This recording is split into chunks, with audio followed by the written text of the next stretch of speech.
Anes-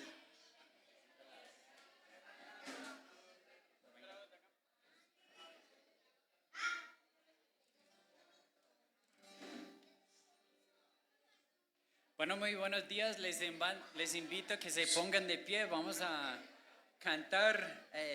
Venimos a la iglesia para orar a Dios. Hemos estado comenzando, o bueno, una miniserie de Juan, viendo quién realmente es Jesús y respondiendo en la oración. Pero es importante y bueno para nosotros entender que la oración no solamente es a través de cantar, no es solamente es en ese momento de levantar canciones. La oración es algo que vivimos. Respondemos en la oración 24/7 a lo que Dios ha hecho por nosotros. Vivimos por Él, por su gloria, y las canciones simplemente son una expresión de muchas de oración a Dios. Entonces la invitación es que nos acompañes a orar a Dios que nos dio vida, que vino, entregó su vida para que podamos tener la vida verdadera en Él. Vamos a cantar el Dios que oramos.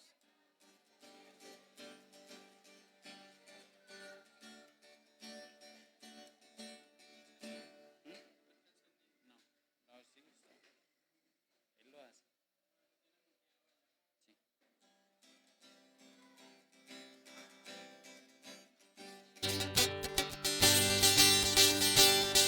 Dios que hizo los cielos y la tierra con el poder de su palabra, reina con autoridad. Dios que aún los vientos te obedecen, una palabra es suficiente para los muertos levantar. Nadie es como Él, oh gran yo soy.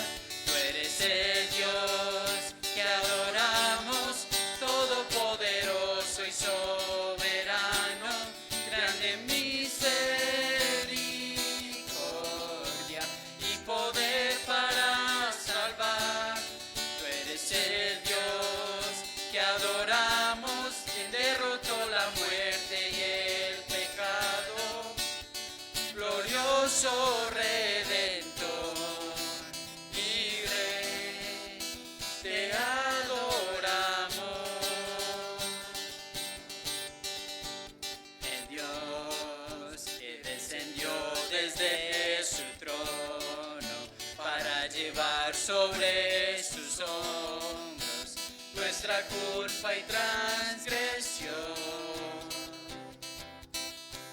Jesús, exaltado sobre todo, nombre sobre todo nombre, solo en Él hay salvación.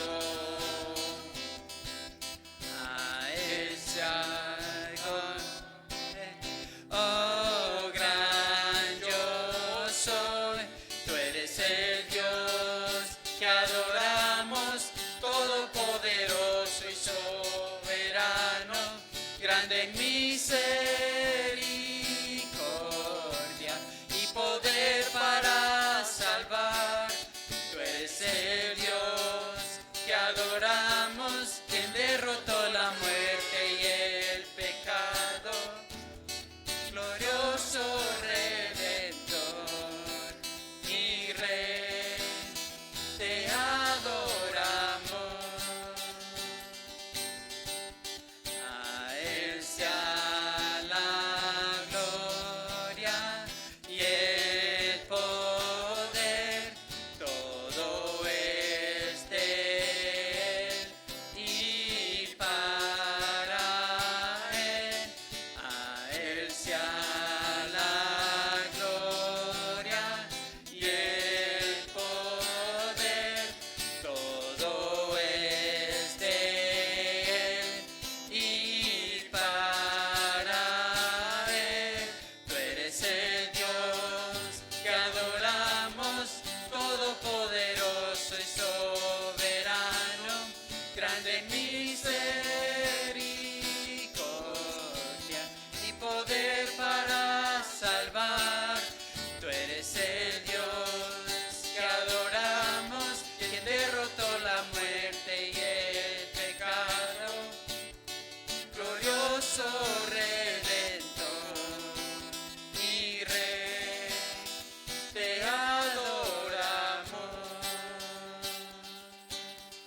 Bueno, Señor, te adoramos. Tú eres el Rey, el Todopoderoso, el Soberano, el lleno de misericordia. Te pido, Dios, que nos ayudes a responder en la oración cada momento de nuestra vida, no solamente por las canciones, pero aún en las canciones, que realmente sepamos a quién cantamos, por qué cantamos, y que sea para ti y para tu gloria. Que todo lo que hagamos aquí en la iglesia sea de edificación entre nosotros y sea para tu gloria. Te amamos, Dios, en el nombre de Jesús. Amén. Pueden tomar asiento. Bienvenidos nuevamente a la iglesia Esperanza Viva.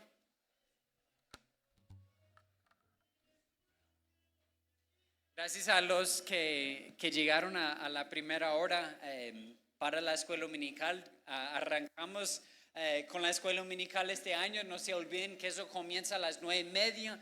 El ánimo es que si viniste por primera vez a la escuela dominical, que no sea la última, que sea un hábito nuevo para tener más comunión como iglesia, para que cada vez profundicemos juntos en la palabra. En la primera semana de febrero vamos a iniciar como adultos aquí un tema nuevo, un estudio nuevo. Vamos a tener una herramienta, una guía que nos va a ayudar en la escuela dominical. Eso lo voy presentando la próxima semana también, pero para que sepan que en 2 semanas, el primer domingo de febrero, que es el 1 de febrero, también iniciamos un nuevo escuela dominical. Pero eso quiere decir que la próxima semana sí hay también, vamos a ver algo independiente. Vamos a hacer algo aquí, ya los adultos separados aquí abajo y los niños arriba, ya iniciando sus clases también, pero a las 9:30 la escuela dominical, y siempre el culto principal a las 11 de la mañana, para que no falten, para que vayan invitando a amigos, vecinos, conocidos, familiares a la iglesia también.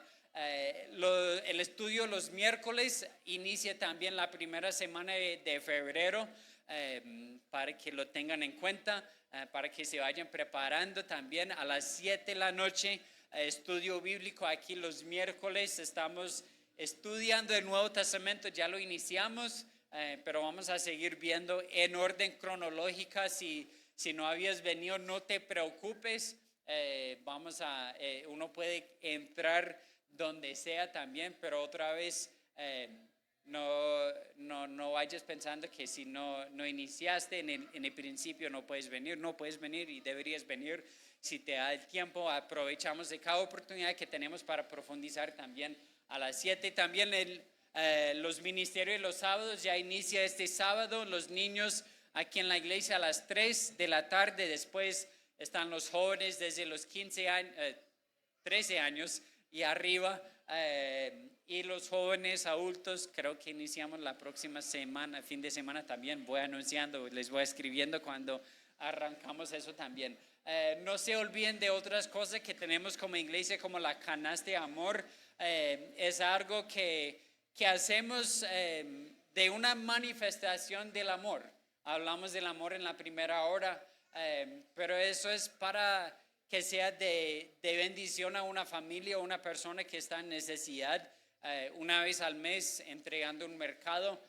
Si tiene preguntas a quién lo recibe o cómo lo puede recibir, o cómo decimos quién lo recibe, puedes hablar conmigo después o con Jess Kelly. Levante la mano, Jess Kelly, ahí está. Pero puedes traer elementos no perecederos como el arroz, cosas enlatadas, cosas secas, pastas, frijoles, cosas así, cosas no perecederos como fruta. Por favor, no traiga fruta si no es enlatada. Si quiere traer, ¿cómo?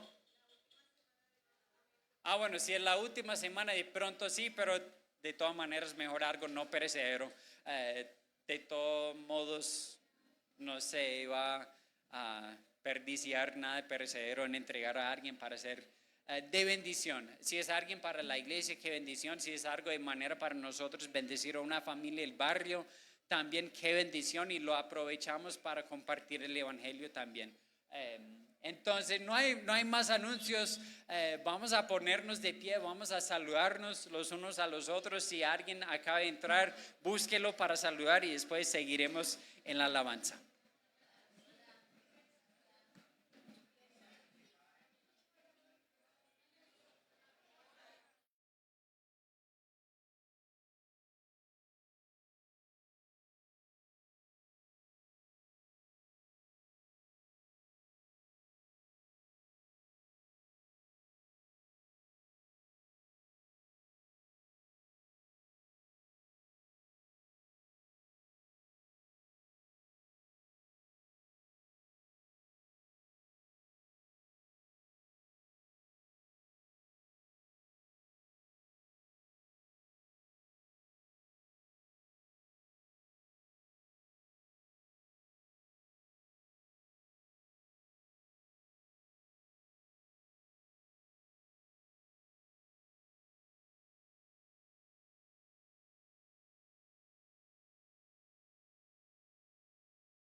Bueno es Dios, cuando hay nada hay bueno en mí. Tu amor no se puede resistir. Eres luz, aún en la oscuridad. Eres fiel, has borrado mi maldad.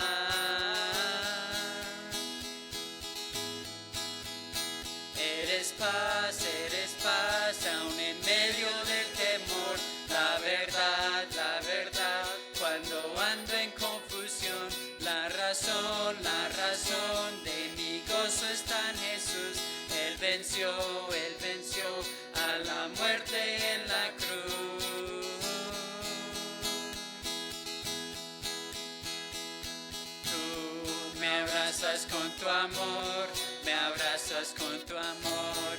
Tu gracia me encontró, cambió mi corazón.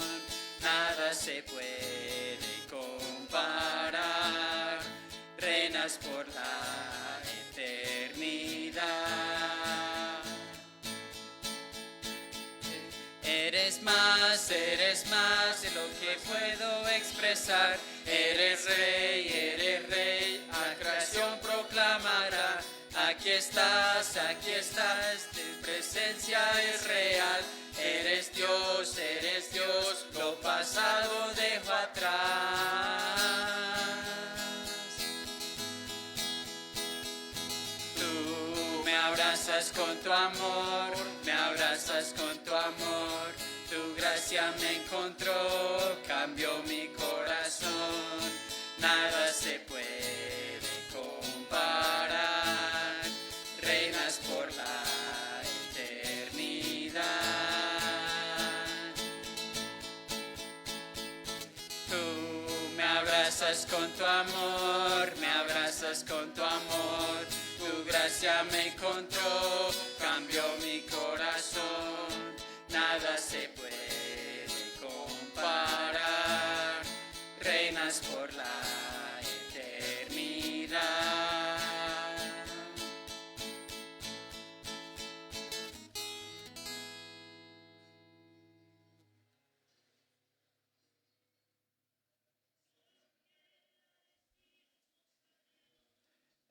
En Romanos 19 dice, si confesamos con nuestra boca que Cristo es el Señor y si creyeres en tu corazón que Dios lo levantó de entre los muertos, serás salvo.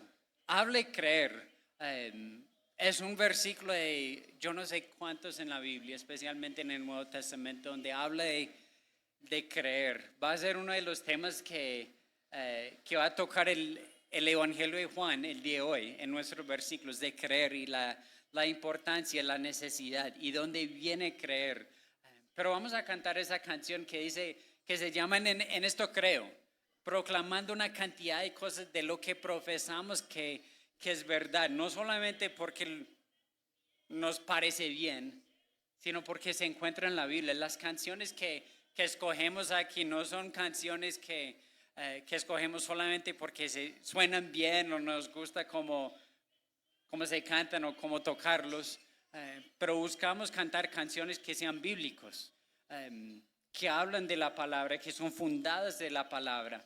Y eso dice en parte la canción, mi Dios y Padre eterno, autor de la creación, lo vimos la semana pasada, hablando del el verbo que estaba con Dios y era Dios, y por medio de él fueron creadas todas las cosas.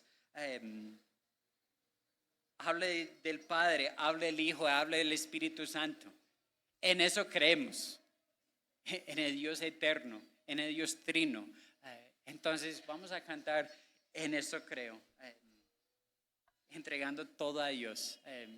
Sepas a quién cantamos, no para la persona a tu lado. Si no tiene la voz más bonita, no importa.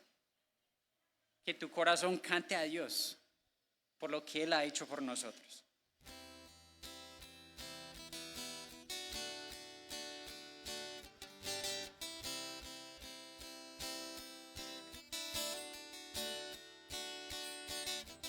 Mi Dios y Padre eterno, autor de la creación, poderoso,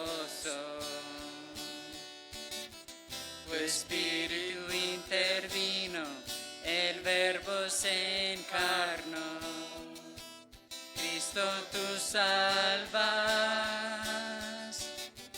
Creo en nuestro Dios el Padre, en su Hijo Cristo el Rey, creo en el Espíritu Santo, Dios tres en uno es, creo que resucitaste, que nos levantarás, creo en el nombre de Jesucristo.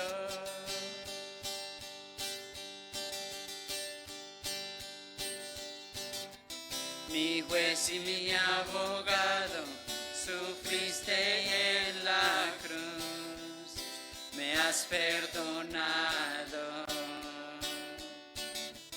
Bajaste a las tinieblas y en gloria y poder te levantaste. Creo en nuestro Dios el Padre, en su Hijo Cristo el Rey, creo en el Espíritu Santo, Dios tres en uno es, creo que resucitaste, que nos levantarás, creo en el nombre de Jesucristo. Creo en ti, Jesús. Creo que tú vivo estás. Creo que Jesús es el Señor. Creo en ti, Jesús. Creo que tú vivo estás. Creo que Jesús es el Señor.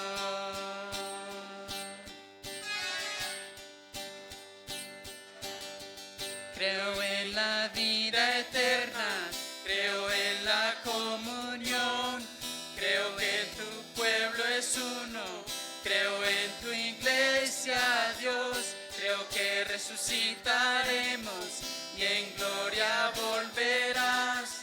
Creo en el nombre de Jesucristo. Creo en el nombre de Jesucristo. Creo en el nombre de Jesucristo.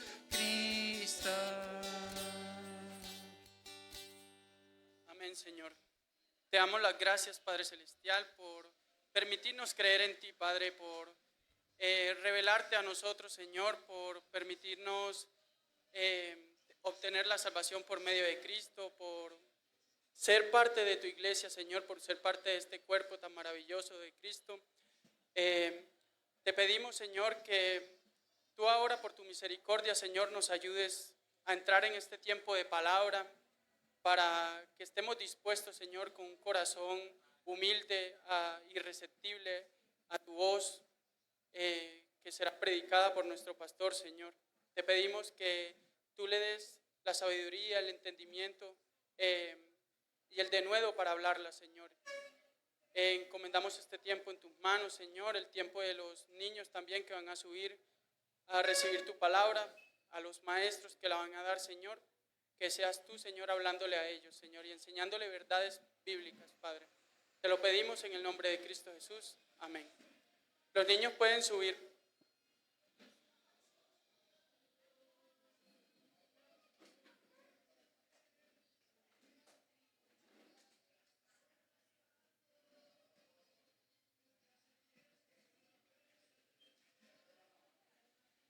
Bueno, estando en Estados Unidos en diciembre, tanto como acá, la gente coloca sus luces navideñas en sus casas, y mi papá estaba colocando las luces y yo salí para ayudarle.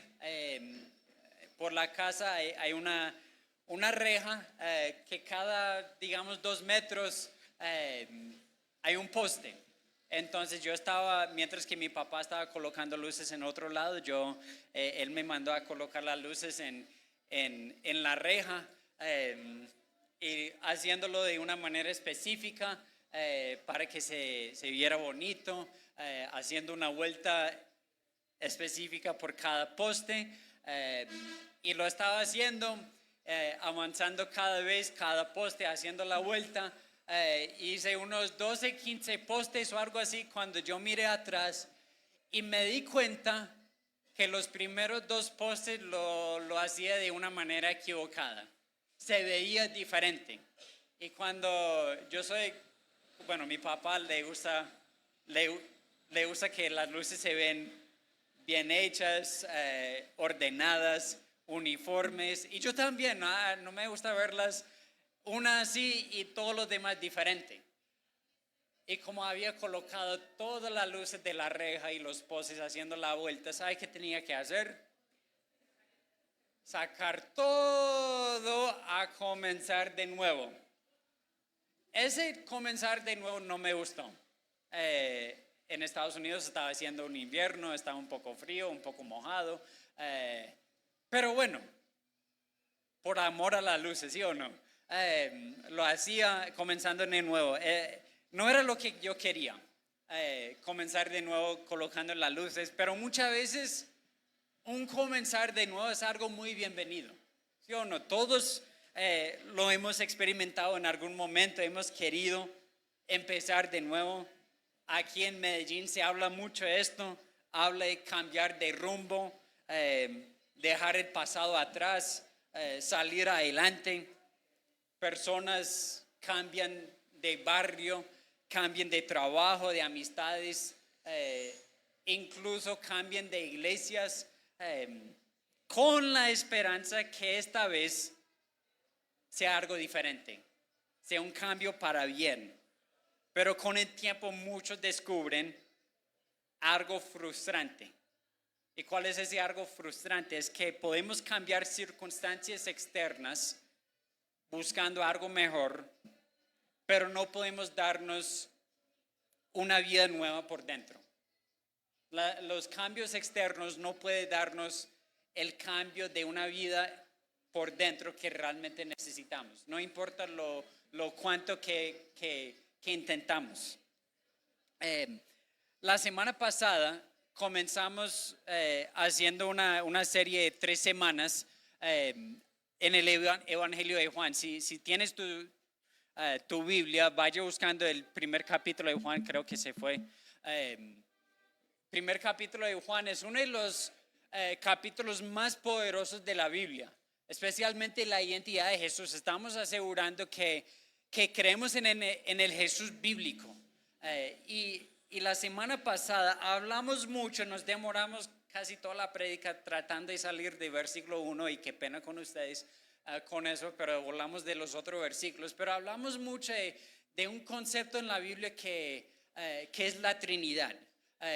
Mostrándolos la identidad de Jesús, que dice en Juan 1:1, en el principio ya existía el verbo y el verbo estaba con Dios y el verbo era Dios a la misma vez, estando con Dios y siendo Dios a la misma vez. Y después dice en versículo 2 que todo, en versículo 3, todo fue creado por medio de Él. Nada de lo que existe ha sido creado si no es por Él. Hablamos de esa idea de la Trinidad, donde creemos que Dios existe en 3 personas eternamente, pero es un solo Dios. Dice, eso lo mostramos y eso es algo que vale la pena mostrar nuevamente, pero dice que Dios es un ser eterno. Eso es lo que creemos de Dios, un ser eterno, existente eternamente en 3 personas. Dios el Padre, el Hijo eternamente engendrado por el Padre y el Espíritu Santo eternamente enviado por ellos. Y es un concepto que a veces es difícil entender por su totalidad, porque no somos Dios. Hay cosas de Dios que Él ha revelado de sí mismo, pero para entenderlo totalmente es difícil. Y eso es una de esas cosas, la Trinidad. Muchas veces la gente le pregunta, ¿tú me puedes explicar la Trinidad? Y la respuesta debería ser como sí, pero no. A la vez sí lo explicamos por lo que dice la palabra, pero ¿cómo es así? No sé, ¿cómo entender que Dios es un solo Dios en 3 personas? Déjame leer lo que dijo Charles Spurgeon. No sé si han escuchado él, uno de los predicadores más famosos de los últimos 300 años, no me acuerdo exactamente cuándo vivió, pero en Inglaterra un predicador muy poderoso, se llenaba mucho su iglesia, tiene libros, la gente ha tomado sus prédicas y han hecho libros solamente de sus prédicas. Él dijo eso de la Trinidad. ¿Cómo es que el Padre es Dios, el Hijo es Dios y que el Espíritu Santo es Dios? Y sin embargo no hay 3 dioses, sino un solo Dios. No puedo decírtelo. Bueno, si Charles Spurgeon lo puede decir, creo que me da el derecho de decirlo también. Sé que es así, dijo él, porque ha sido revelado. Pero como sea así, no nos corresponde conjeturarlo, porque no ha sido revelado ni explicado. Como sea así, es más difícil explicar, pero sabemos que es así porque la Biblia lo dice y así lo creemos. Eso lo acabamos de cantar. En esto creo porque la Biblia lo dice. Es necesario para nosotros entender cuál es el Jesús que enseña la Biblia, para creer en el Jesús bíblico, no en un Jesús inventado por el ser humano, ¿sí o no? Creemos en lo que dice la Biblia. Hoy avanzamos, vamos a ver versículos 6 a 13, pero habla de un tema diferente, uno que tal vez no es tan difícil como entender conceptualmente, pero es muy difícil poner en práctica. Y es la palabra creer. Más de 100 veces el Evangelio de Juan habla de creer. Vas a capítulo 3 y es el tema principal de capítulo 3 en esa conversación que Jesús tuvo con Nicodemo. Creer, creer, creer. El que no cree, el que cree. Habla tanto de creer en el Evangelio de Juan. Y Juan aquí en capítulo 1 está comenzando su Evangelio presentándonos al que no solamente ofrece un cambio superficial, sino el que puede dar vida nueva, porque en Él es vida. Dicen los versículos que vimos la pasada, dice, Él es la vida, y esa vida es la luz a la humanidad. Él nos puede dar vida nueva porque Él es vida en sí mismo. Y es necesario que creemos esto, que entendemos quién es el Jesús que enseña la Biblia. Queremos pensar en Jesús de manera teológica, no simplemente tener sentimientos o sensaciones o cantar cosas. Necesitamos saber a quién cantamos. Decimos la semana pasada, teología antes de doxología. Eso quiere decir que creemos en el Jesús que enseña la Biblia de manera teológica, de manera correcta, para responder correctamente a él en la oración y en la fe. ¿Sí me entiende? Tenemos que saber en quién queremos. Si yo les preguntara, ¿conoces a mi esposa? Y ustedes dicen, no, sí, se llama Jamie, muy hermosa, muy alta, gringa al parecer, pelo rubio. Bueno, conoce su nombre, pero realmente no la conoce, ¿sí o no? Hay muchas ideas en el mundo que enseña quién es el Jesús. Pero necesitamos asegurar que estamos creyendo en el Jesús de la Biblia. Entonces en Juan, lo que vimos otra vez la semana pasada, Juan nos dijo que Jesús es vida y en eso da luz a toda la humanidad. La gente ama la luz o ama la oscuridad. Y ese amor controla sus acciones. Y cuando está hablando de la luz o la oscuridad, en ese sentido no está hablando de luz física o la oscuridad física. Está hablando de andar en luz, andar en Jesús, o andar en la oscuridad, andar en su pecado. Y ese amor controla sus acciones, lo que vimos en la escuela dominical. Amor es un verbo, es acción, no es simplemente algo que uno cree, es algo que uno hace. Y si uno ama la luz, sus acciones van a mostrar que ama la luz. Si uno ama la oscuridad, sus acciones van a mostrar que ama la oscuridad. En Juan 3:19 dice, esa es la causa de la condenación, que la luz vino al mundo, pero la humanidad prefirió la oscuridad a la luz, porque sus obras eran malas. Miren lo que dice, ama la oscuridad y sus obras, ¿qué hacen? Muestra que ama la oscuridad y rechazó la luz. Uno pensaría, si uno está andando en oscuridad por un sendero que no conoce y alguien le ofrece una linterna, ¿qué va a hacer la persona? Recibir la linterna, utilizar la linterna, ¿sí o no? Porque es más fácil caminar por un sendero que no conoce, especialmente si uno está... yo me acuerdo una vez hace más de, unos 6 años, salí a acampar con mi esposa.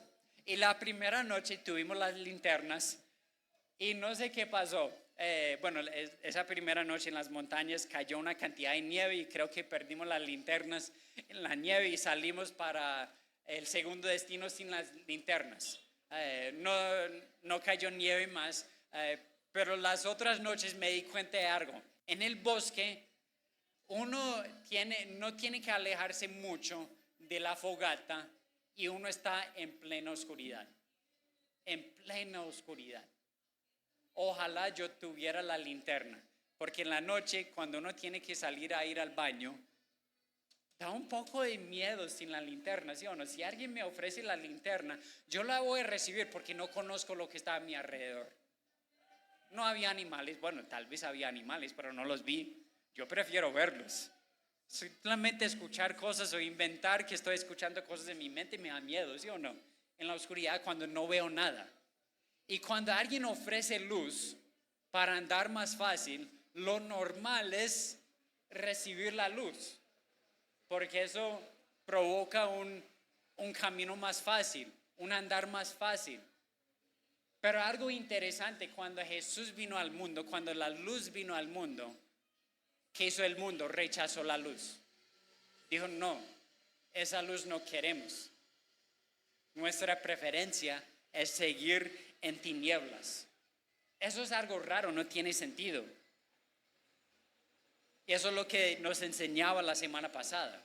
Y vamos a verlo un poco el día de hoy, pero eso no tiene que ser nuestra historia. Eso no tiene que ser la historia tuya tampoco. Sabemos que Dios viene a dar luz, viene a dar vida eterna. Tu historia no tiene que ser como la mayoría de la gente en el Evangelio, que rechazó a la luz. Si estás leyendo el Evangelio de Juan, otra vez sería un capítulo al día, 3 semanas. Sería fácil para hacerlo. Te vas a encontrar que la mayoría de las personas, especialmente los judíos, al encontrarse con la luz verdadera que es Jesús, no responden con brazos abiertos, responden con rechazo. Y sabemos cómo termina al final, termina con ellos crucificándolo en la cruz. Pero vamos a entrar en Juan. Estamos poniendo, como decía, poniendo a Jesús bajo investigación, pero Juan, el autor, que es el discípulo, va a tomar un pequeño descanso y hablar de Jesús por unos 3 versículos. En versículos 6 al 8 nos va a mostrar el testimonio de Juan el Bautista. 6 al 8 dice así: vino el hombre llamado Juan. Dios lo envió como testigo para dar testimonio a la luz, a fin de que por medio de él todos creyeran. Juan no era la luz, sino que vino para dar testimonio de la luz. Cuando el autor dice vino un hombre Juan, ¿quién es ese Juan? No es el autor. Hay 2 Juan en el libro, uno que tiene nombre y uno es sin nombre. El autor que ya hemos mencionado es el apóstol Juan, el discípulo, el que Jesús amaba. Cuando dice Juan aquí, está hablando de Juan el Bautista, que vino a proclamar: viene alguien después de mí mayor, arrepiéntense porque el reino de los cielos está cerca. ¿Y qué dice de él, de Juan el Bautista? Primero dice que fue enviado por Dios, y creo que eso es importantísimo para nosotros entender, que todo comienza con Dios. Fue enviado por Dios, no fue enviado por sí mismo, por otra persona. Fue enviado con una misión de Dios, ¿sí o no? Si nosotros pudiéramos, si tuviéramos la habilidad de decir que había alguna manera para nosotros mismos salvarnos, creo que lo tomaremos, ¿sí o no? Porque somos orgullosos, nos gusta decir que yo lo hice, fui yo. La gente tantas veces dice: yo me mantengo a mí mismo, nadie me mantiene, como algo de orgullo, ¿sí o no? Pero sabemos que la salvación no viene por nosotros. Eso es algo que tiene que venir por Dios. Dios lo tiene que iniciar.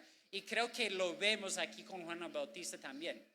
Hasta con su misión, con su trabajo ahí, fue iniciado por Dios, enviado por Dios, no por sí mismo. Es el plan de Dios para rescatarnos, el plan de Dios. Eso lo tenemos que tener en cuenta. Él lo comienza, Él lo maneja, Él utiliza a las personas para lograr su objetivo, pero es su plan. Y después Juan entendió bien su misión. Fue enviado por Dios, y la misión de Juan fue algo específico: exaltar a Jesús. No vino por su propia ambición. Eso es el segundo. No vino por ambición. Él no era la luz. Él mismo decía: yo no soy la luz. Yo simplemente soy una voz de desierto que clama. Yo no soy nadie. Más adelante en Juan 3, él dice: es necesario que yo mengüe y que Él, ¿cómo es que lo dice? Crezca, sí, perdón, gracias. Crezca, sí. Es necesario que yo mengüe y que Él crezca. Hablando de Cristo, ¿sí o no? Porque los discípulos de Juan el Bautista venían y le preguntaron en capítulo 3 al final: hey, Juan, ¿no sabes que el que tú mismo dijiste que era el Cordero de Dios está bautizando más gente que tú? Está saliendo más adelante su negocio más que a nosotros. Estamos perdiendo clientes. Están comprando arepas en otro lado. ¿Qué vas a hacer, Juan? Y normalmente para un negocio efectivo uno va a decir, bueno, tenemos que sacar un producto nuevo, tenemos que sacar una promoción, 2 bautismos por uno, ¿sí o no? Pero Juan no se preocupaba y él decía, ustedes me escucharon, yo no soy la luz. Ese es el que tiene que seguir. Él es el Cordero de Dios. Él es la luz del mundo.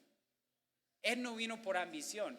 Y él decía en Juan 3, es necesario que Él crezca y yo mengue. Y Él lo dice de una manera muy fuerte, es necesario. Cuando dice es necesario, Él dice fue establecido por Dios. Eso tiene que suceder. Y después Juan también dice, y eso me da gozo. Eso me da gozo. Yo simplemente soy el amigo. Él es el que tiene que seguir. Eso me da gozo cumplir con la misión que Dios me ha dado a hacer. No vino enviado por Dios, no vino por ambición y vino a dar testimonio, ¿cierto? Vino a dar testimonio. Una misión dada por Dios. Ese tema de testificar es algo que sobresale mucho en el libro de Juan, testificar.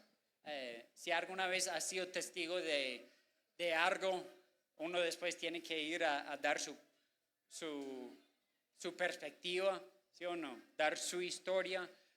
Pero Juan no era el único testigo en el Evangelio de Juan. Hay muchos testigos. La mujer samaritana salió a dar testimonio. Las obras de Jesús daban testimonio de Él. El Padre daba testimonio. El Antiguo Testamento, las profecías daban testimonio. La multitud daba testimonio.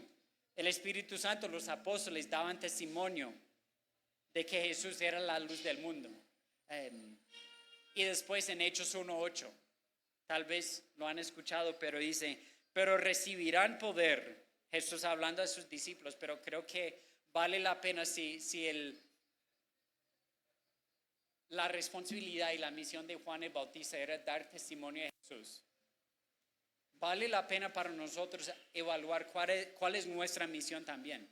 En Hechos 1:8 dice, pero recibirán poder cuando el Espíritu Santo venga sobre ustedes y serán mis testigos en Jerusalén, en toda Judea, en Samaria, hasta los confines de la tierra. Jesús decía a sus discípulos, y creo que tiene implicaciones para nosotros hoy también, que somos sus testigos. ¿En dónde? Dice Jesús, decía en Jerusalén. Primero comienza con su Jerusalén, con su alrededor, con su cuadra, con su barrio, con su ciudad. Después a Judea, un poco más amplio, Antioquia, a toda Colombia. Después dice a Samaria, a gente diferente, hasta los confines de la tierra serán mis testigos.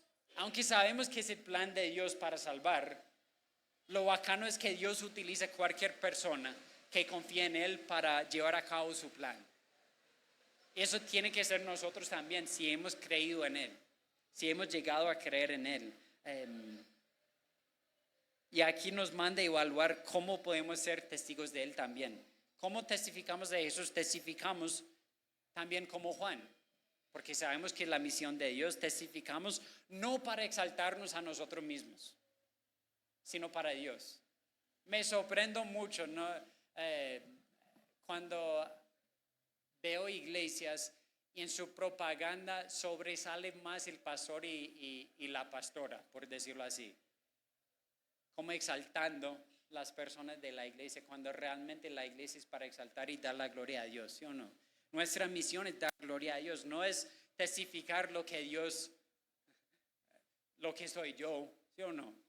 Pero también debemos saber que una de las herramientas más útiles que tenemos para dar testimonio es lo que Dios ha hecho en nuestra vida, ¿sí o no? Contar lo que Dios ha hecho en mi vida. Pero cuando lo hacemos así, cuando yo le cuento a Dios, a una persona lo que Dios ha hecho en mi vida, lo cuento y después necesito menguar y empezar a hablar de Dios, ¿sí o no? Si solamente hablo de lo que Dios ha hecho en mí, los cambios en mí y hablar de mí, ¿dónde está Dios? Cuéntele lo que Dios ha hecho en tu vida. Pero después que te pongas al lado y empiezas a exaltar a Dios y contarles lo que Dios ha hecho por Él. ¿Sí o no? Eso es lo que tenemos que hacer, exaltar a Dios Testificamos no para exaltarnos a nosotros mismos, sino a Dios. Testificamos para que haya plena confianza que Jesús es Dios. Eso era lo que Juan decía. Daba testimonio para que todos creyeran. Eso era la meta. Eso era la misión, para que la gente creyera. No era el fin, porque realmente mucha gente rechazaba. Pero testificamos de manera para que la gente tenga la confianza en decir, sí, en eso creo. Sí lo creo porque la Biblia lo dice. Testificamos de manera para que la gente tenga confianza en buscar más a Dios, no para que salga con más dudas. Yo no. Yo creo que muchas veces si preguntamos cómo hemos sido en nuestro testimonio, tal vez hemos fallado mucho, ¿no? Dice en Hechos 1, serán mis testigos. En 1 Pedro 3:15 dice, siempre preparados para dar defensa de la fe que tienes, ¿sí o no? Pero lo haga con respeto, ¿sí o no? Siempre preparados. Creo que si preguntamos a todos nosotros aquí, no sé, no creo que no hay nadie que no ha fallado en eso, ¿sí o no? Creo que hay momentos donde hemos perdido la oportunidad de dar testimonio de Jesús, sea por timidez, por pena, por miedo o simplemente porque estamos distraídos y ni nos damos cuenta, ¿sí o no? O no sabíamos qué decir o no queríamos equivocarnos. Dice en 1 Pedro, siempre preparados para que la gente tenga confianza, ¿sí o no? ¿Cómo vamos a hacer para la próxima vez? Si no sabes qué decir, hay trabajo que hacer. Por eso estamos entrando en la palabra, poniendo a Jesús bajo investigación para que nosotros tengamos la confianza en lo que creemos. Y lo podemos explicar. Que Jesús es Dios. Estaba con Dios en el principio, pero es Dios. Todo fue creado por Él. Él es la luz. Y lo podemos mostrar, ¿sí o no? Proclamar lo que dice la Biblia para que la gente entienda y tenga la misma confianza.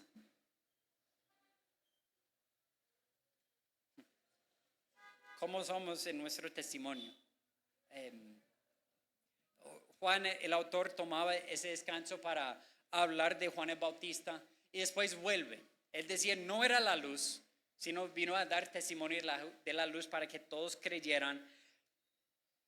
Pero, como ya sabemos, hay algo que pasa con esa luz.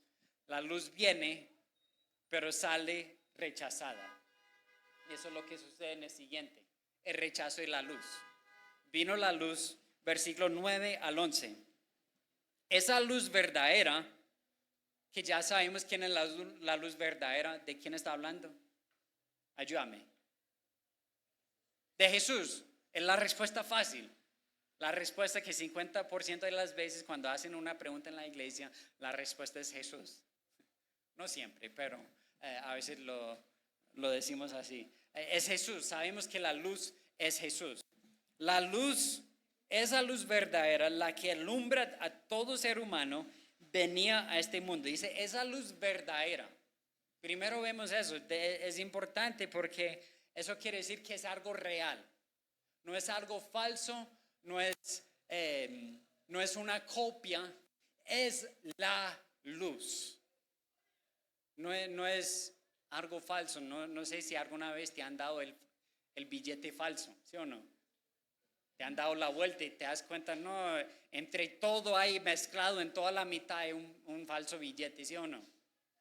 Está diciendo que esa luz que vino al mundo es la luz verdadera. Lo dice muchas veces en Juan, habla de la luz verdadera.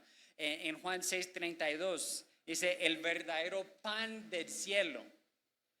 Dice en Juan 15:1 la vid verdadera. Hablando que Jesús realmente es el verdadero todo eso, es la verdadera luz, el pan verdadero del cielo, la vid verdadera, el camino, la verdad y la vida, ¿sí o no? Y ¿por qué dice verdadero? Ese que decía D.A. Carson, un teólogo, decía eso hablando de verdadero. En algunos pasajes, esta noción de lo verdadero o genuino se va desplazando hacia lo definitivo. No sé por qué porque el contraste no es simplemente con lo falso, sino con lo que es anterior y provisional o anticipatorio dentro de la historia y la autocomunicación graciosa de Dios. ¿Me siguieron? No es simplemente un contraste de algo verdadero o falso, es un contraste de algo verdadero y genuino con lo que venía antes. Me lo explico, utilizando el pan verdadero del cielo. El pan verdadero del cielo, cuando Jesús lo decía en Juan 5, está mirando más atrás en la historia de Israel en el Éxodo, cuando salió de Egipto, está caminando por el desierto rumbo a la tierra prometida. Y la gente tenía hambre, ¿sí o no? Entonces, ¿qué le daba Dios a la tierra, al pueblo? Maná. No sé cuántas panaderías aquí en Medellín se llaman panadería Maná. Hay una cantidad, ¿sí o no? Pero eso es de donde viene, maná, por el pan que Dios daba desde el cielo, ¿sí o no? ¿Eso era pan verdadero? Sí, era pan, era real, venía de Dios, pero no era el verdadero, no era el completo, el perfecto. Eso es lo que está diciendo Jesús. Yo soy el pan verdadero. Ustedes sí comieron pan. Sus antepasados comieron pan en el desierto. ¿Que venía de Dios? Venía de Dios, sí. Pero yo soy el pan verdadero, el que da vida, el que es completo, perfecto. Ellos que comieron el pan en Éxodo tenían que volver a comer pan otra vez. Pero Jesús es el pan verdadero. Entonces, cuando dice la luz verdadera, no es simplemente un contraste entre luz falsa y luz verdadera, sino luz anterior. Y en nuestro contexto está mirando la creación, ya lo hemos mencionado. Busca mucho la creación en Juan 1. En el principio, Dios creó los cielos y la tierra, y la primera cosa que creó que era la luz, porque había tinieblas. Dijo Dios, hágase la luz. ¿Y era luz verdadera? ¿Venía de Dios? Sí, pero ¿qué está diciendo Jesús? Esa luz no tiene comparación. Yo soy la luz verdadera que da vida eterna. Eso es lo que está diciendo cuando es la luz verdadera. Es la completa, es la perfecta, es la que necesitamos.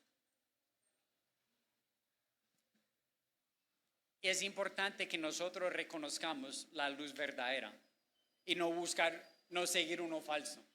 Porque seguir una luz falsa tiene consecuencias graves. Por eso estamos aprendiendo quién es el Jesús de la Biblia. ¿Sí o no? Ustedes han visto esas máquinas que la gente coloca para matar mosquitos. ¿Sí o no? Tiene una luz como azul y es algo eléctrico. Y el mosquito que piensa cuando ve la luz. Sus ojos se agrandan, se van, luz, y sigue la luz. Esa no es luz verdadera para el mosquito, ¿sí o no? Esa luz va a acabar, tiene toda la intención de acabar con la vida del mosquito, ¿sí o no? Y es una bendición para nosotros. Nosotros nos gusta esa luz. Pero eso es la idea, que entendamos cuál es la luz verdadera para seguirla. Porque seguir una luz equivocada tiene consecuencias graves. Hay que seguir el Jesús de la Biblia. Dice, Él era la luz verdadera, la que alumbra a todo ser humano. Y hay debate lo que quiere decir eso, alumbra a todo ser humano. Que todos entienden el Evangelio. Bueno, sabemos que no es así. Que todos, hasta el más remoto en la selva, tiene la luz. Lo que yo entiendo y lo que creo que vemos en toda la Biblia es que ciertamente la luz es accesible para todos, pero el énfasis es cómo afecta a todos.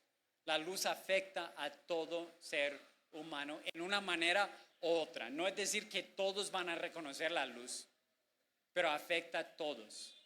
Si alguien recibe la luz, tiene vida. El que rechaza la luz, ¿qué pasa?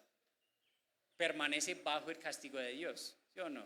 La luz afecta todo ser humano, brilla sobre todo ser humano, pero no todos van a ver su brillo. Eso es lo que dice cuando dice alumbra toda la humanidad. No es decir que todos van a llegar a ser salvos, pero todos tienen accesibilidad y afecta a todo ser humano. Tiene la idea viene la luz y va a dividir la humanidad, a los que la reciben y los que la rechazan. Afecta todo ser humano.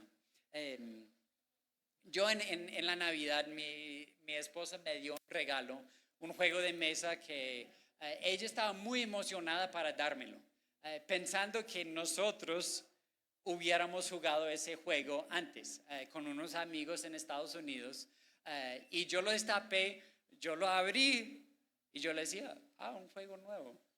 Y ella todo emocionada, sí, ¿no te acuerdas? La verdad no lo reconocí. Y ella estaba esperando una respuesta diferente. Una respuesta de, ay, sí, ese juego bacano que habíamos jugado, uy, sí, eso va a ser bueno para enseñar a otros y jugarlo. Y obviamente yo ganar. Pero la verdad no reconocí el juego y lo destapé y yo, bueno, vamos a intentar a ver qué tal es. No era la respuesta que esperaba ella. Lo que pasa en la historia es que sí, ella jugaba con unos amigos cuando estuvimos en la casa, visitándolos. Pero yo salí por un tiempo porque Zion necesitaba dormir. Y como estábamos en casa de alguien más, no había lugar para ponerlo. Entonces yo entré en la casa porque todos estaban afuera sentados jugando sin mí. Y yo tomando una siesta con mi hijo. Entonces por eso no lo reconocí, pero la idea es que ella estaba emocionada para ver mi emoción también. Y mire lo que pasa. Venía a este mundo, y versículo 10, Él que era la luz ya estaba en el mundo, y el mundo fue creado por medio de Él, pero el mundo no lo reconoció. No lo reconoció. Sería también como si nosotros volviéramos a decir, volvimos nosotros. ¿No se acuerdan? Yo soy el pastor de la iglesia. Aquí está mi esposa, la más divertida entre nosotros. Y el hijo, el más hermoso entre nosotros. Y ustedes dicen, ¿y quiénes son? ¿De dónde venían? ¿Hablas español? ¿Sí o no? ¿No me reconocen? Sería algo muy raro después de pasar mucho tiempo, pero peor con Dios, porque dice, Él que creó todo, vino a lo que era suyo, vino al mundo y el mundo no lo reconoció, no lo recibió. Y después se vuelve un poco más directo, dice, vino al mundo y el mundo no lo reconoció, vino a lo que era suyo, pero los suyos no lo recibieron. Y creo que en Juan está mostrándonos que no solamente fue un rechazo abierto del mundo, pero también su pueblo también. El pueblo de Israel, que fue el pueblo escogido por Dios, que esperaban con ansias la llegada del Mesías. Y cuando llegue el Mesías, ¿qué hace su pueblo escogido? No lo recibe, no lo recibe. Eso es una tragedia, ¿no? No lo recibieron. Vino la luz al mundo y el mundo lo rechaza. No tiene sentido, ¿cierto? Pero si termináramos ahí sería una tragedia más. Pero nuestro pasaje no termina así. Vemos el rechazo de la luz, pero después, versículos 12 y 13. Mas a cuantos lo recibieron, a los que creen en su nombre, les dio derecho de ser hijos de Dios. Estos no nacen de la sangre, ni por deseos naturales, ni por voluntad humana, sino que nacen de Dios. Los suyos no lo recibieron, pero dice, pero en cuanto a los que sí, dice, no fue la verdad para toda la humanidad. Algunos lo recibieron y después dice, muestra lo que pasa con ellos. Y hay dos palabras que son importantes para notar aquí. A los que lo recibieron, recibir tiene el sentido de recibir un regalo, algo que te lo fue dado, algo que no lo mereciste, algo gratis para ti. A los que lo recibieron, a los que, la segunda palabra, nuestra palabra para hoy, creer. a los que creen en su nombre. En el Evangelio de Juan, especialmente en Juan, hay dos conceptos de creer. Una creencia simplemente intelectual. Yo creo en algo porque me lo han dicho, ¿sí o no? Y eso lo vemos al final de Juan capítulo 2. Muchos creyeron en él por los señales que había hecho, pero Jesús no confiaba en ellos porque conocía su corazón. Simplemente creía de una manera intelectual. No queremos esa creencia. No queremos llegar simplemente a creer en las palabras de la Biblia sin que afecte nuestra vida. Y hay una creencia para salvar. Déjame explicarlo de esa manera. El martes, creo que es el martes, mi esposa, tan bella ella, nos ha sacado una cita para ir al dentista. Yo odio ir a eso, odio. Ir al dentista a lavar los dientes, a revisar los dientes, no porque me da miedo. Si pudiera escoger yo nunca iría. Pero ya sé lo que va a suceder el martes. Voy a ir, el dentista va a comenzar a conversar, a hacer unas preguntas, como ¿cómo vas con tus dientes? Pues creo que bien. Intenta conversar un poco. ¿Y cada cuánto utilizas seda dental? Yo sé que me lo va a preguntar. Y bueno, ¿tú qué crees? ¿Cada cuánto debería usarlo? Y va a salir con un número ridículo. 2 veces al día. ¡Ja! ¿Qué tal 2 veces al año? ¿Sí o no? Y todos saben que es la noche y la mañana antes de ir al dentista, ¿sí o no? 2 veces al año. Y él me va a preguntar, bueno, ¿tú crees que eso es para tu bien usar seda dental? Y yo voy a decir, pues sí, eso para limpiarlos mejor, yo sé que esto. ¿Y lo haces?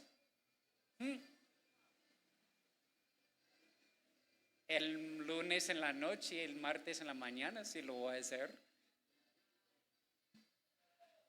Eso es una creencia intelectual. Yo sé que utilizar seda dental es para el bien de mis dientes. Pero si no lo hago, ¿realmente creo esto?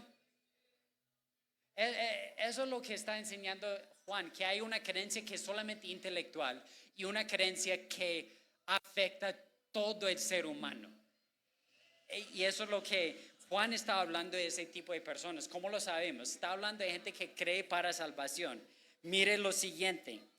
A los que lo recibieron, a los que creen en su nombre, les dio derecho de ser hijos de Dios. Les dio derecho de ser hijos de Dios. ¿Por qué? Porque creen. Una creencia verdadera. Mi hijo Zion tiene ciudadanía de Colombia y de Estados Unidos. Tiene ese derecho porque es hijo de estadounidenses y también de colombianos y nacido en Colombia. Tiene ese derecho. Nosotros no tenemos derecho en nada en cuanto a Dios. Uno recibe la salvación por creer. Dice, a eso le dio derecho de ser hijos de Dios. Sucede por creer. Eso es fundamental. O sea, la única manera de tener salvación es mediante Cristo, no por otro. Arrepentirse de sus pecados y confiar en Él. Es un rendirse totalmente a Él, seguir sus caminos siempre. No por momentos, es totalmente. Y Juan después explica cómo realmente sucede esto. Tú dices, ¿cómo así? ¿Cómo sucede creer? Yo sé cómo sucede creer. Alguien me lo explicó y yo creí. Pero no es tan fácil, no es tan sencillo. Tú crees porque Dios te lo ha permitido. Tú crees porque Dios te lo ha permitido. Nosotros, creo que lo tengo aquí. Nosotros respondemos a su decisión de salvarnos. Él no responde a nuestra decisión de creer en Él. Y eso es importante entender. Nosotros respondemos a su decisión de salvarnos. Él no responde a nuestra decisión de creer. Nosotros creemos porque Él lo ha permitido. Y tal vez desde nuestra perspectiva, no lo entendemos, porque vemos nuestro proceso, vemos que yo quería aprender de Dios, yo comencé a leer la Biblia, me lo estaban explicando, alguien me mostró que Cristo sí era Dios, que murió en la cruz por mis pecados, y decía en la Biblia que uno tiene que arrepentirse de sus pecados, cambiar de parecer, creer en Él y será salvo, y eso lo hice. Y después empezamos a pensar que nosotros lo logramos. Pero ¿quién te dio esas ganas de buscarlo? ¿Quién comenzó el proceso de ablandar tu corazón? Todo eso fue parte del plan de Dios que Él comenzó en ti. Si Dios no hubiera extendido su mano primero, sería imposible para nosotros responder en Él. El nacimiento espiritual solamente es posible por Él. Solamente es posible por Él. Y Él comienza el proceso. ¿Y cómo? Lo dice en 3 maneras. No de sangre, el último versículo, esos no nacen de la sangre. No ganamos la salvación por algo natural, no por raza, no por país, no por color de piel, no por nada de esto. No tomamos la decisión de salvarnos. Es Dios que lo hace y solamente respondemos. ¿Cómo funciona eso? ¿Cómo funciona nuestra habilidad de responder y la voluntad humana con la soberanía de Dios? No sé exactamente, pero yo sé que los dos funcionan juntos. Que Dios es soberano y nos ha escogido para la salvación. Pero la invitación es a todo el mundo. Yo escuché un ejemplo así, que es como si hay una puerta que en la parte afuera de la puerta dice, entre todos. Y cuando uno entra, en la parte interior de la puerta dice, todos los escogidos. La invitación es a todos, pero es Dios que hace la salvación. Nosotros no tomamos la decisión, pero tenemos la responsabilidad de responder a Él. Eso va a explotar la mente cuando uno lo piensa mucho. Pero nosotros respondemos a su decisión. Él no responde a la decisión de salvarnos. No nacen de sangre, no por deseos humanos. La Biblia es clara, no es tu deseo. No tomaste la decisión. A veces pensamos que el perdón es el fin de todas las cosas, es la meta final. Recibir el perdón de Dios, que yo me arrepiento, yo dejo de hacer pecados, yo dejo de malos hábitos, empiezo a vivir moralmente bien, asisto a la iglesia para ganar el favor de Dios, pero no es así. Recibimos el perdón de Dios para que todo eso sucede, para que todo eso empiece a suceder en nuestra vida. Recibo el perdón de Dios para que Él comience a cambiarme. El perdón es el inicio, no es el final. El perdón es el inicio de la vida nueva. Estás perdonado posicionalmente para que eso te lleve a seguirlo en toda la vida. Y después dice, no por voluntad humana. No es algo que sucede simplemente porque lo deseamos. Ni tú, ni el pastor, ni nada, ni de tu mamá, ni nada de eso. Por eso mi esposa y yo oramos por la salvación de Zion, de mi hijo. Porque si fuera por mi voluntad sería salvo. Pero no es así, ni por lo de él. Todo comienza con Dios. Eso es lo que dice. Si no nacen de Dios.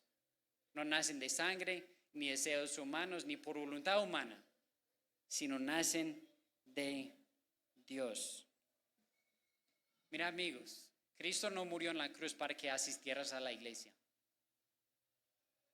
Jesús no murió en la cruz para que oraras en la noche antes de acostarse. Murió en la cruz para que tuvieras una relación íntima con Él. Y la relación más íntima que tienes en la vida. Y esa relación es algo en todo momento.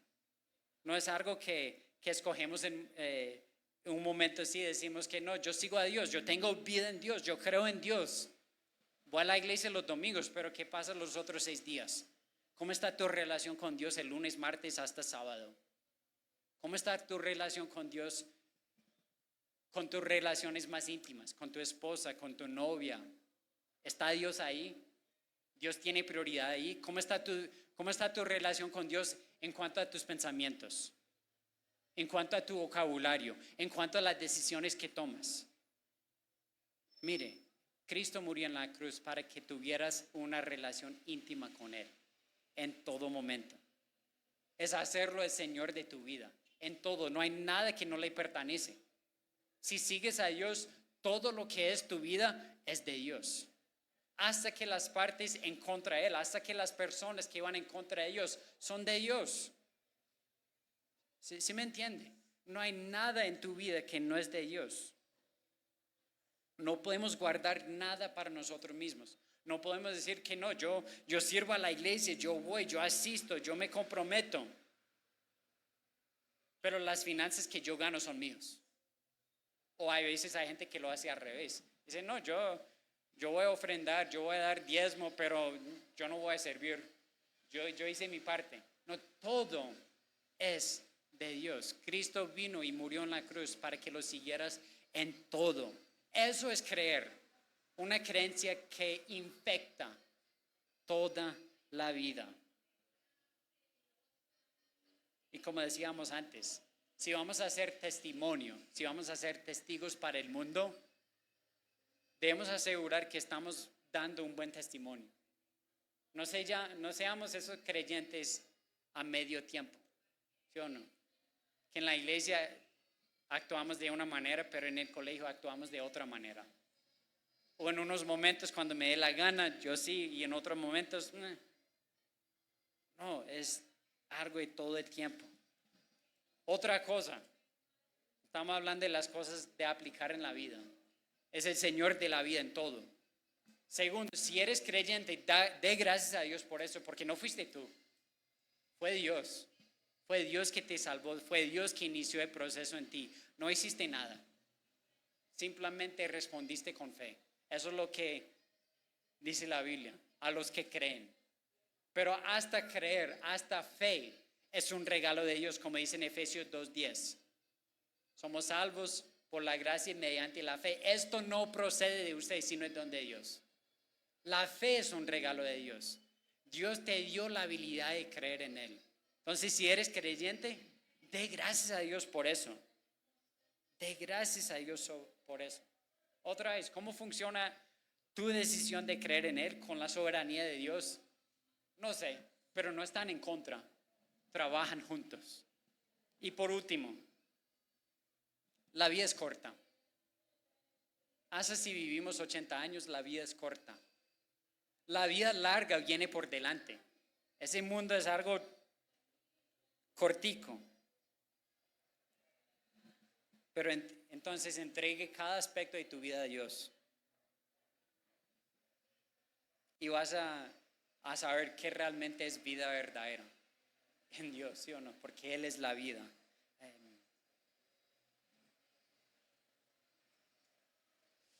En Juan 20:31, Juan mostrándonos como el propósito de su libro, decía,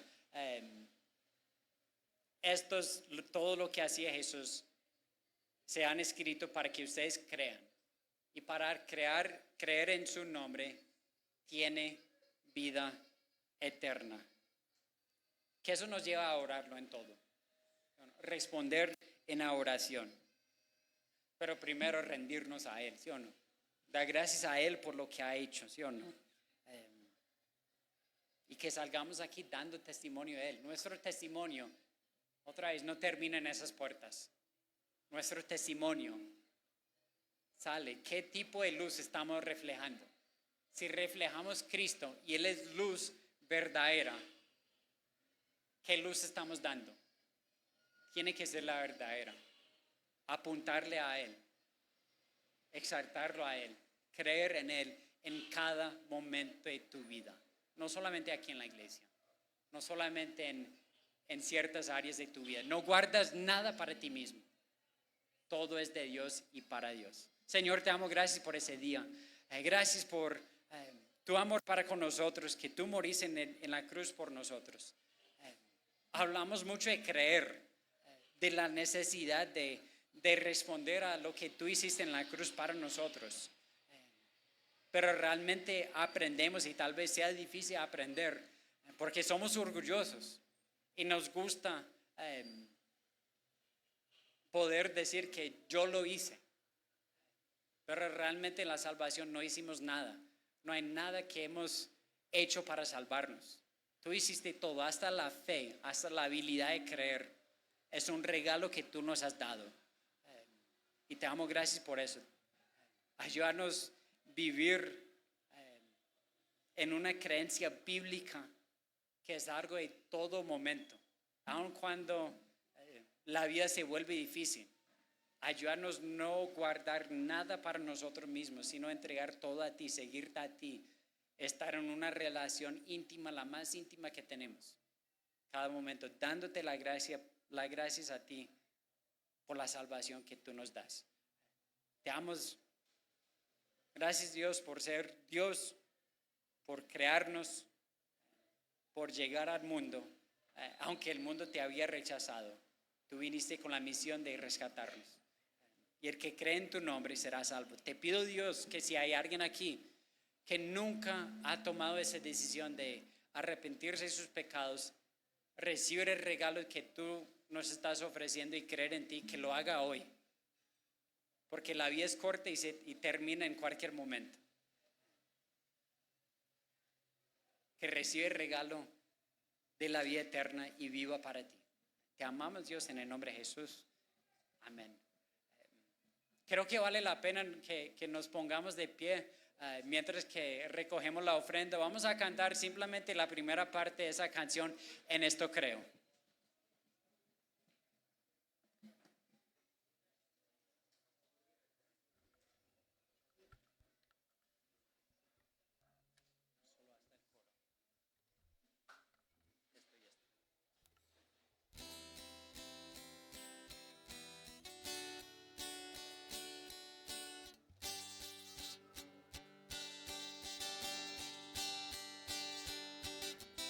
Mi Dios y Padre eterno, autor de la creación, poderoso.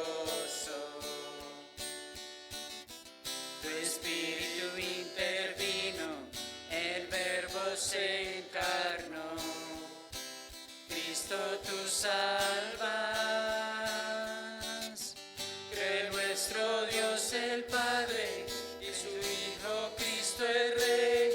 Creo en el Espíritu Santo, Dios tres en uno es. Creo que resucitaste y nos levantarás. Creo en el nombre de Jesucristo. Creo en el nombre de Jesucristo. Creo en el nombre de Jesucristo. Bueno, que Dios les bendiga.